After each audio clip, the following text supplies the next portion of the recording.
The voicemail plays on repeat in my empty apartment. His wife's voice, broken and raw. "I hope you're satisfied, Melissa. I hope destroying my family was worth it."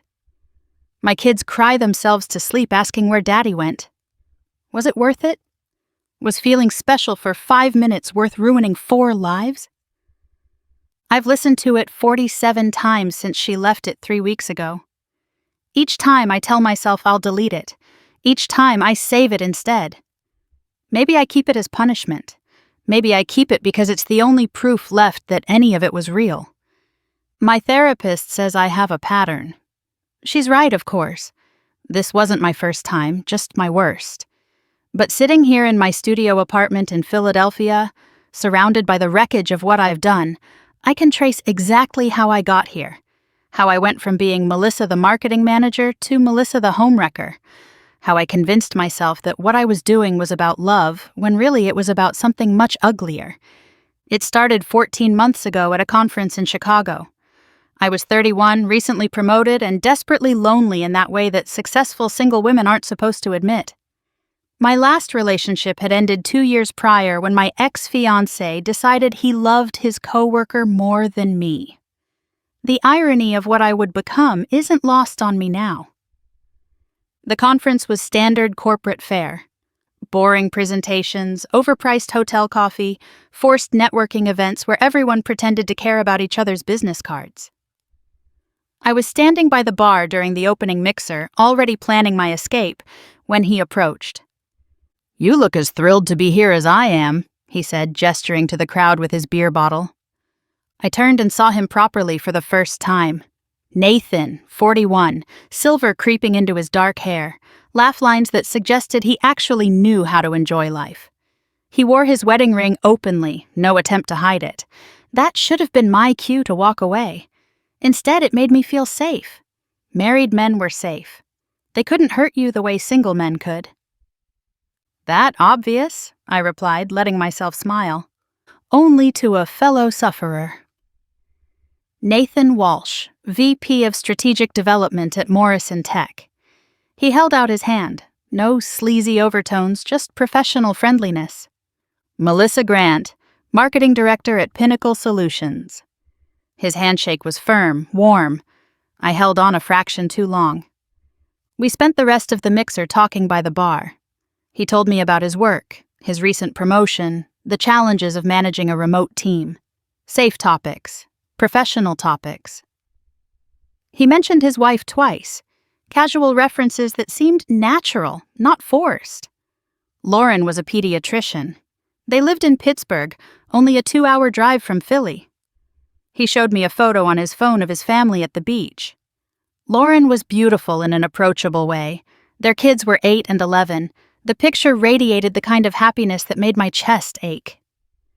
"Beautiful family," I said, handing back his phone. "I'm a lucky man," he replied, and he sounded like he meant it. That should have been the end of it, a pleasant conversation at a boring conference. But the next morning, he saved the seat next to him at the keynote presentation. At lunch, he found me in the crowd. During the afternoon breakout sessions, we were partners for a team exercise. By the closing dinner, we were sitting together like it was the most natural thing in the world. "This has been the best conference I've attended in years," he said over dessert. "Usually I'm counting the minutes until I can escape back to my room." "Same," I admitted. Though the company certainly helped. He smiled at that, but there was something in his eyes. A flicker of awareness that this was heading somewhere it shouldn't. He cleared his throat, pulled out his phone. "I should probably call home," he said. "Check in with Lauren and the kids." I watched him walk away, phone already at his ear. Heard him laugh at something one of his children said. Saw his whole posture soften as he talked to his family. I should have felt guilty for the disappointment that washed over me. Instead, I felt challenged. The next day was the last of the conference. I wore my best dress, the one that made me feel confident and desired. I sat next to Nathan at every opportunity. I laughed at his jokes, touched his arm when making a point, found excuses to lean in close when the room was loud. I watched him struggle, saw the war between his better nature and basic human response to attention. "We should probably exchange contact info," I said as the conference wrapped up. "For professional networking, of course." "Of course," he echoed, but his smile was strained. We connected on LinkedIn, exchanged business cards, shook hands goodbye like the colleagues we were supposed to be. I thought that was the end of it. I flew back to Philadelphia telling myself I'd had a harmless conference flirtation, nothing more. But I couldn't stop thinking about him. About the way he'd listened when I talked. Really listened. About how he'd laughed at my observations. About how he'd looked at me like I was interesting, worth knowing. It had been so long since anyone had looked at me like that. 2 weeks later, I messaged him on LinkedIn. Something professional about a marketing trend I thought might interest him. He responded within an hour. We started a conversation about industry insights that slowly, inevitably, became more personal. Within a month, we were texting daily, still professional on the surface, sharing articles, discussing work challenges, commiserating about difficult clients, but there was an undercurrent to every exchange. A warmth that went beyond collegiality. He started messages with, "How's my favorite marketer?" I ended mine with inside jokes from the conference. "Lauren's taking the kids to her mother's this weekend," he texted one Friday. "House feels too quiet." "I know the feeling," I replied. "My apartment is always quiet." "Must be nice sometimes, peace and quiet." "It's overrated," I typed, then deleted. Typed again. "You'd be surprised how loud silence can be." He sent back a sad emoji, then, "I shouldn't have said anything." "Sorry." "Don't be sorry. We're friends, aren't we? Friends talk." "Are we friends, Melissa?" I stared at that message for 20 minutes before responding. "What else would we be?" He didn't answer for 3 hours. Then, "You're right. Friends, good friends, bow." The word good felt like a door cracking open. By month 3, we were having phone calls, always during work hours, always with professional pretenses. He'd call to get my opinion on a campaign. I'd call to pick his brain about strategy. But the calls would stretch to an hour, 2 hours. We'd forget to talk about work at all. "Lauren and I are like roommates these days," he admitted during one call. "Between her shifts at the hospital and my travel, we barely see each other. When we do, we're too tired to really connect. She falls asleep during conversations. I eat dinner alone most nights, even when she's home. We haven't been on a real date in 2 years. Sometimes I look at her and think, who is this person? When did we become strangers living in the same house?" "That must be hard," I said, trying to sound sympathetic rather than hopeful. "Last week was our anniversary," he continued. 12 years. She forgot. I forgot. Neither of us remembered until 2 days later when her sister called to ask how we celebrated. We laughed about it, but it wasn't funny. It was just empty. "Marriages go through phases, right?" I offered. "This is just a busy phase." "Right," he agreed, but his voice suggested he didn't believe it any more than I did. I told myself I was being a supportive friend, that everyone needed someone to talk to, that there was nothing wrong with 2 professionals maintaining a friendship. But I knew I was lying. I knew it every time my heart jumped when his name appeared on my phone. I knew it every time I compared other men to him. I knew it every time I went to sleep, thinking about a married man in Pittsburgh. Month 4 was when I crossed the line.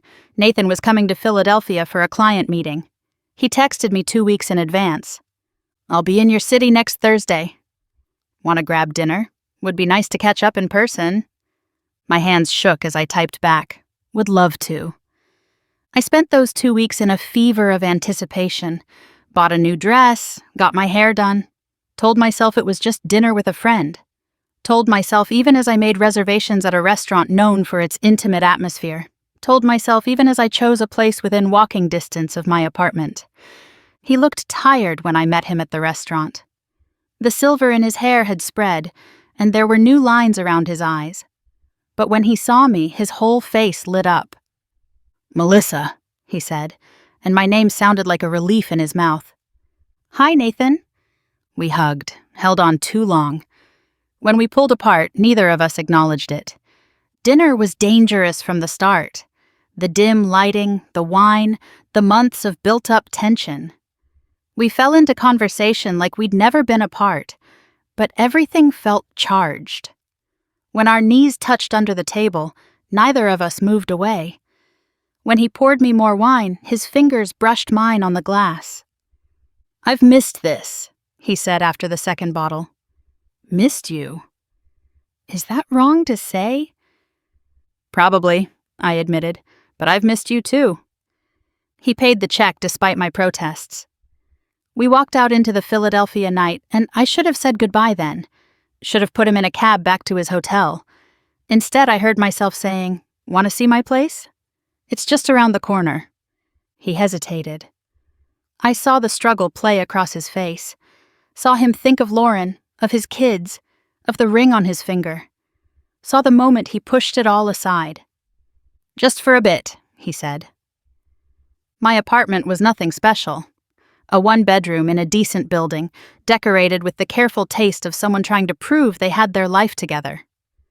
Nathan walked around, looking at my books, my photos, the life I'd built alone. "It's nice," he said. "Very you." "What does that mean?" "Organized but warm, professional but personal. Like you." I opened wine I didn't need. We sat on my couch, not touching but aware of every inch between us. He told me about the client meeting that had gone badly. I told him about the promotion I was hoping for. We talked about everything except what we were doing in my apartment at 11 p.m. on a Thursday night. "I should go," he said for the third time. "You should," I agreed for the third time. Neither of us moved. "Melissa," he said, and there was so much weight in my name. "Don't," I said. "If you're going to tell me this is wrong, I know. If you're going to tell me you love your wife, I know that too. If you're going to leave, then leave. But don't sit here telling me all the reasons why you should." He was quiet for a long moment. Then, "What if I don't want to leave?" "Then don't." He kissed me. Or I kissed him. 14 months later, I still can't remember who moved first. But I remember how it felt. Like drowning and being saved at the same time. Like coming home and burning it down. Like everything I'd wanted and everything I shouldn't have. We didn't sleep together that night. He pulled away after a few minutes, breathing hard, looking stricken. "I can't," he said. "Melissa, I'm sorry, I can't." "I know," I said, even though every cell in my body was screaming for him to stay. He left. Texted me from his hotel that he was sorry, that it wouldn't happen again, that we needed to be more careful. I agreed, even as I could still taste him on my lips. We managed to stay apart for exactly 1 week. Then he was texting more than ever, calling during his commute, finding excuses to have video meetings that turned into virtual dates. We didn't talk about the kiss, but it sat between us in every interaction, making everything more intense. "Lauren's noticed I'm distracted," he told me one afternoon. "She asked if everything was okay at work." "What did you tell her?" "That we're dealing with a difficult client." Which is true, technically. The client meeting here was a disaster. I should have felt guilty that he was lying to his wife. Instead, I felt victorious. She'd noticed. That meant what we had was real enough to affect his home life, real enough to matter. I was becoming someone I didn't recognize. Someone who analyzed another woman's Instagram for signs of marital discord. Someone who felt triumphant when Nathan mentioned sleeping in the guest room after an argument. Someone who bought lingerie for a man who wasn't mine. Month 6 was when we broke. He came to Philadelphia again, this time for a conference. This time, he came straight to my apartment. This time, neither of us pretended he would leave. I won't describe what happened. Not because I'm ashamed, though I am, but because it feels like the least important part. The physical was just the manifestation of months of emotional betrayal. By the time he was in my bed, we'd already crossed every line that mattered. What I will say is that afterward, lying in the wreckage of what we'd done, He cried. Not pretty tears, but body-shaking sobs that scared me. "What have I done?" he kept saying. "What have I done?" I held him, this man who wasn't mine, and whispered lies. That it was okay. That we couldn't help how we felt. That love wasn't wrong. I used the word love like a weapon, like a justification, like it could transform adultery into something noble. He left the next morning, hollow-eyed and silent. I thought that was the end. That guilt would drive him away. That he'd confess to Lauren or simply cut me off. Instead, he texted that afternoon. "I'm sorry about last night. Not sorry it happened. Sorry I fell apart. You deserve better than that." "You don't need to apologize," I wrote back. "I love my wife," he said. "But I think I'm falling in love with you too." "Is that possible?" "Yes," I told him. Even though I knew what he felt wasn't love. It was escape, fantasy, the thrill of being wanted by someone new. But I called it love because I needed it to be love. Needed to believe I wasn't just another cliché, another other woman deluding herself. The affair continued for 6 more months. The pattern was established. He'd come to Philadelphia every few weeks for manufactured reasons. We'd spend stolen hours in my apartment, pretending the outside world didn't exist. He'd go home to Lauren and the kids, and I'd wait for the next visit like an addict, waiting for a fix. I became an expert at part-time love, at reading meaning into text messages, at being available when he could sneak a phone call, at pretending I was okay with crumbs when I wanted the whole cake. I told myself I was sophisticated, modern, above jealousy. Really, I was just desperate. The worst part was how normal it became. How I could smile at work while texting another woman's husband. How I could have drinks with friends and not mention that I was in love with someone unavailable. How I could see families at restaurants and not think about the one I was helping to destroy. "Lauren wants to try marriage counseling," Nathan told me one night. We were in bed, the city lights casting shadows on the wall. "She says we've grown apart." "What did you tell her?" I kept my voice neutral, but my heart was racing. "That I'd think about it." "You should go," I said, the words like glass in my throat. "Really?" "No," I admitted. "But I should tell you to go. A better person would tell you to go." He rolled over, looked at me in the dim light. "You are a good person, Melissa." "Good people don't do what we're doing." "Maybe," he said. "Or maybe good people sometimes do bad things when they're in pain." I wanted to believe him, wanted to believe we were good people caught in bad circumstances rather than selfish people making destructive choices. But I knew better. Good people don't pursue married men. Good people don't lie in bed making excuses for their cruelty. Month 8 was when I got reckless. Or maybe honest. I started wanting more. Started resenting the constraints. Started picking fights about his inability to spend holidays with me, to introduce me to his friends, to give me anything beyond stolen afternoons. "What did you think this was?" he asked during one particularly bad argument. "I thought you loved me," I shot back. "I do love you." "But I have a family, Melissa. I've always had a family. That hasn't been a secret. Then what are we doing? What's the point of any of this if nothing's ever going to change?" He was quiet for a long time then. "I don't know." That should have been my wake-up call. Should have shown me that I was a distraction, not a destination. But I was too deep in my own delusion. I convinced myself he just needed time. That eventually he'd choose me. That what we had was too special to be temporary. I started making demands, small ones at first. Could he call me before bed, not just during work? Could we go somewhere together, even just for a day? Could he tell me he loved me without mentioning his guilt in the same breath? He tried to accommodate me. Started calling later, risking Lauren's suspicion. Took me to a bed and breakfast 2 hours from both our cities, where we played at being a real couple for exactly 18 hours. Said he loved me without qualifiers, though his eyes said otherwise. But it wasn't enough. Nothing would ever be enough because I didn't actually want adjustments to our affair. I wanted his life, wanted to be the one he came home to, wanted to be the one in the family photos, wanted what Lauren had, not because I loved Nathan that much, but because I couldn't stand being second choice again. Month 10 was when Lauren found out. Not through any dramatic discovery, not through carelessness on our part. Through the oldest tell in the book, Nathan started treating her better out of guilt. He brought home flowers on a random Wednesday, white roses, her favorite from their wedding. Made dinner reservations at the restaurant where they'd had their first date. Started asking about her day with an intensity that felt forced after months of distraction.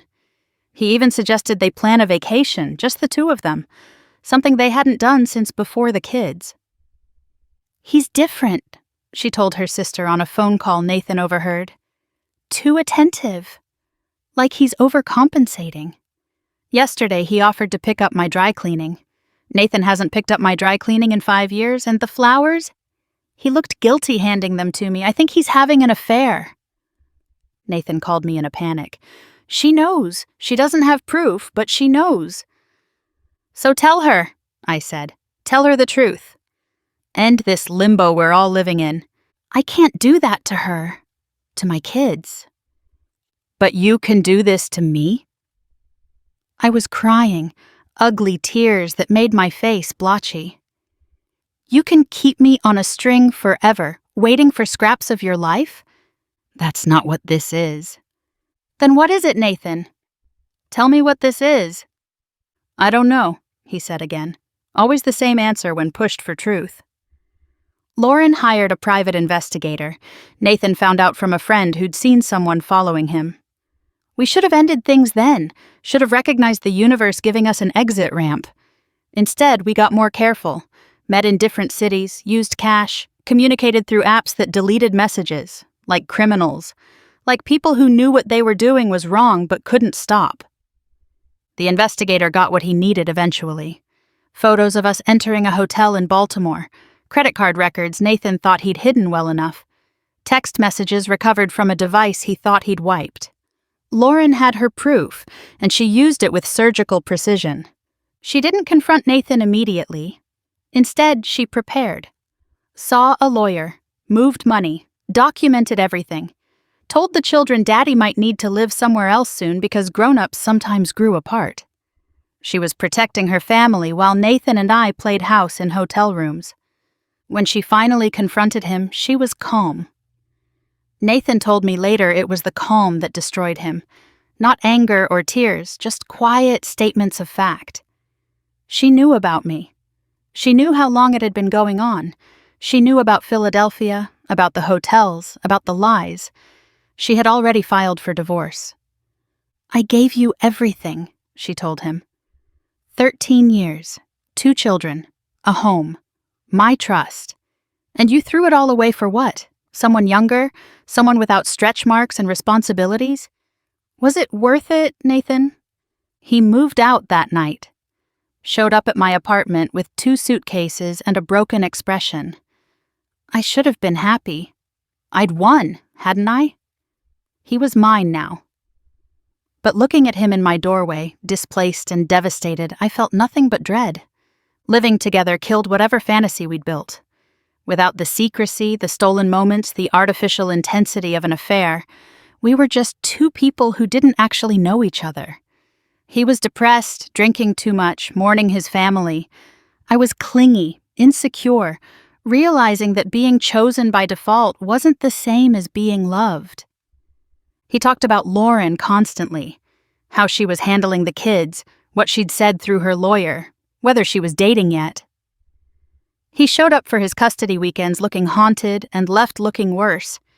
His kids were polite but distant, clearly coached by someone, not Lauren, she was too classy for that, to blame me for their family's destruction. "Daddy's girlfriend is why you and Mommy aren't together anymore," his 8-year-old announced during a particularly awful dinner. "Everyone knows." Nathan didn't correct her. What was there to correct? It was true. We lasted 3 months living together. 3 months of me realizing I'd fallen in love with an idea, not a person. 3 months of him realizing he'd destroyed his life for someone he didn't actually want to build a new one with. 3 months of both of us understanding that affairs exist in bubbles, and bubbles always burst. He moved out on a Tuesday, found a sad apartment closer to his kids. We didn't even fight about it. Just acknowledged that we'd ruined multiple lives for something that was never real. "I'm sorry," he said as he packed. "You deserved better than this." "No," I said. "I deserved exactly this. We both did." Lauren remarried last month. Nathan sent me a bitter text about it, like I was still his confidant, like I hadn't been the bomb that blew up his life. Her new husband is a divorced dad from the kids' school. They look happy in the photos Nathan obsessively showed me. The kids call him Mike. They smile in a way they never smiled during Nathan's weekends with me. Nathan still texts sometimes. Late at night after too many drinks. Says he misses me. Says he made a mistake. Says maybe we could try again. I don't respond, but I don't block him either. Maybe because I'm still punishing myself. Maybe because some part of me is still waiting to feel wanted. The voicemail from Lauren plays again. I know every word, every break in her voice, every pause where she tries to compose herself. The pain I caused is preserved in digital amber, ready to remind me whenever I start to forget what I really am. I want to call her back, to apologize, to explain that it was never about her, never about Nathan, really. It was about the validation, about feeling chosen, about proving I could take someone's husband because someone had taken my fiancé, like emotional algebra that would somehow balance out to happiness. But I don't call. What would I say? That I'm sorry? I am, but not in any way that matters. That I didn't mean to hurt her? I did mean to. Every text to her husband was a tiny betrayal. Every afternoon in my apartment was a theft from her life. I knew what I was doing. The only surprise was how empty the victory felt. My therapist says I seek out unavailable men because I'm unavailable myself. That I mistake intensity for intimacy, secrecy for specialness. That I destroyed Nathan's marriage not because I loved him, but because I needed to prove I could. She's probably right. She's definitely right. But understanding your patterns and changing them are two different things. I'm 33 now. I work at a different company in a different city. Boston is colder than Philadelphia, but it feels appropriate. When men approach me at bars, I look for wedding rings first, not to avoid them, to see if they're the kind of challenge that will make me feel powerful again. It's sick, I know, but it's honest. Sometimes I dream about the life I stole. Not Nathan's life with me, but his life with Lauren. The family dinners I interrupted with text messages.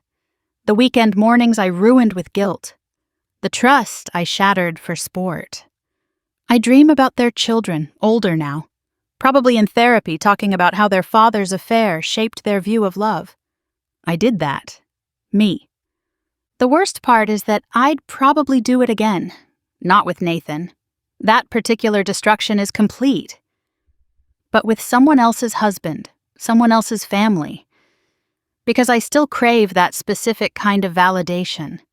The kind that says I'm special enough to risk everything for. The kind that proves I'm worth more than the life someone already built. Even though I know it proves the opposite. Even though I know it makes me worthless in all the ways that matter. Lauren's voicemail ends, and the silence in my apartment is deafening. I could delete it, should delete it, let her pain stop echoing in my empty rooms. But I press play again instead, 48 times now. I hope you're satisfied, Melissa. I'm not. I never was. That's the punchline to this whole pathetic joke. I wrecked a home to feel wanted, and all I felt was empty. I destroyed a family for validation, and all I proved was my own worthlessness. I pursued another woman's husband because I couldn't face being alone, and now I'm more alone than ever. But at least I'm honest about it now. At least I can admit what I am, not a woman who loved too much or got caught up in circumstances beyond her control. Just a selfish person who caused tremendous pain because she could. A home wrecker, A cliché. A cautionary tale that no one learns from, not even me. The voicemail plays on. Lauren's pain, my proof, the only honest thing left from all those months of lies. Tomorrow, I'll delete it. Tomorrow, I'll start fresh. Tomorrow, I'll be better. But probably not. Probably I'll just find another Nathan, another Lauren, another family to test my emptiness against. Because that's what people like me do. We wreck homes to feel wanted, then wonder why we're always alone in the rubble.